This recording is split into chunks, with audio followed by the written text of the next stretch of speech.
What's going on, everybody? Welcome back to Whole Lot of Homestead. And today we're going to start our series on meat birds and how we raise meat birds in the desert. Right now we're inside the meat pen that I built just for the meat chickens. It's 10 by 10, about 100 square feet, which is perfect for about 50 birds, which is what we're going to do this week.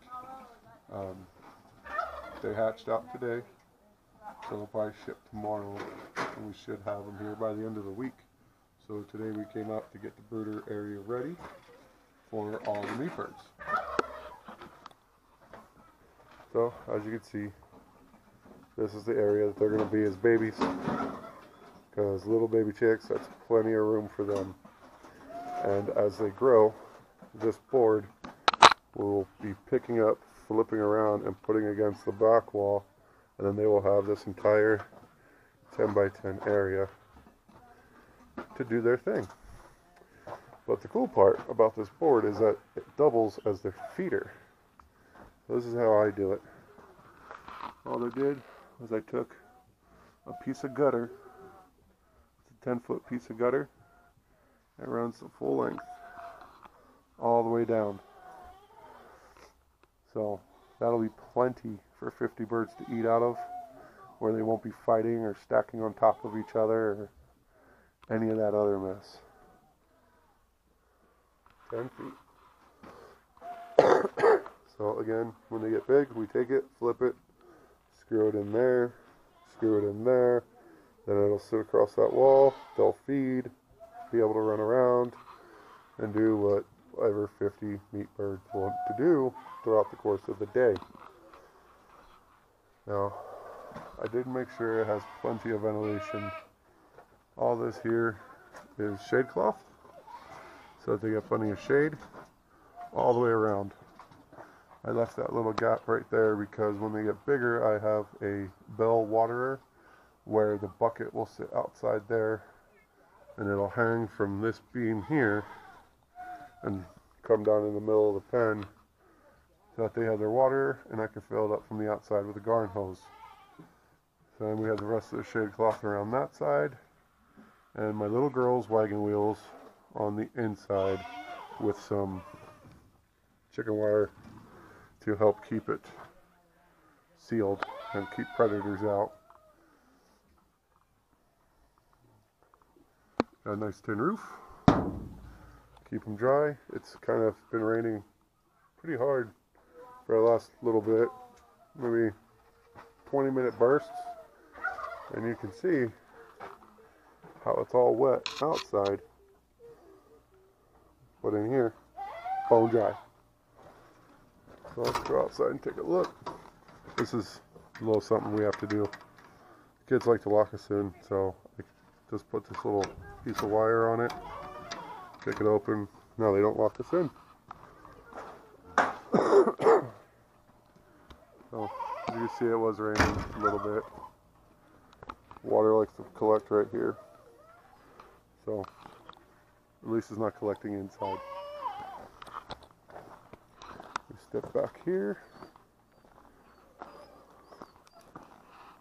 You can see the entire 10 by 10 meat pen / meat brooder area. That is our lonely YouTube star who's trying to be famous, and that's all he ever says. He's like a cartoon character. That's his catchphrase. This was our original brooder that I built when we first started homesteading. I made it out of a old swing set that they just weren't using anymore, so I put some steel on it, and the boy is going to water animals. That's what that noise was. He's never careful with anything. Alright, now we've got our Rhode Island red chicks in here with the kids' 4-H Bantam chickens.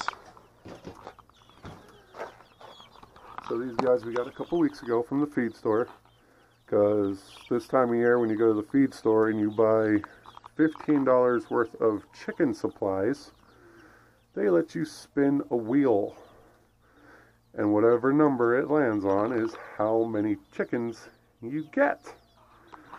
So, these Rhode Island Reds was the last feed store trip. They gave us 23 of these egg producers, which I love. I've got Rhode Island Reds in the big house. They really do lay a lot of eggs, and they are good egg production chickens. So this time we are going to do a little experiment with the roosters and see how big they get, and see if we can find us a good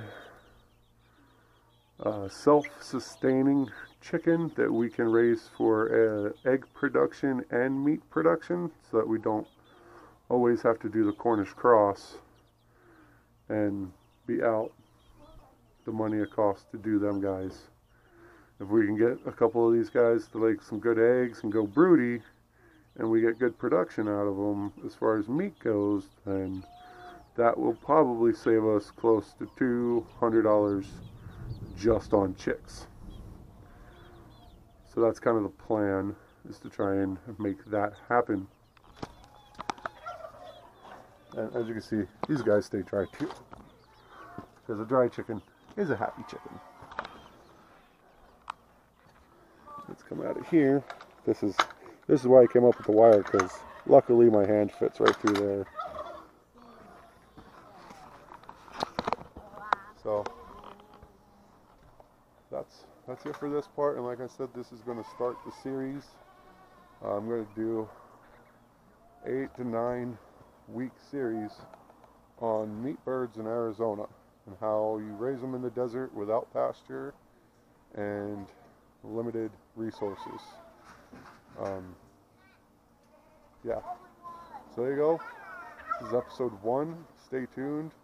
You'll see everything from the day we bring the chicks home and put them in the brooder box to the day we process them. You can see the whole process and tell me what I'm doing wrong as I go along, because like I said, we're new to this, so I know I'm going to make some mistakes that I'm going to regret, and I'll probably lose a lot of chickens in the process, but you can't learn if you don't do. So thanks for watching, and stay tuned for the next episode next week. Bye.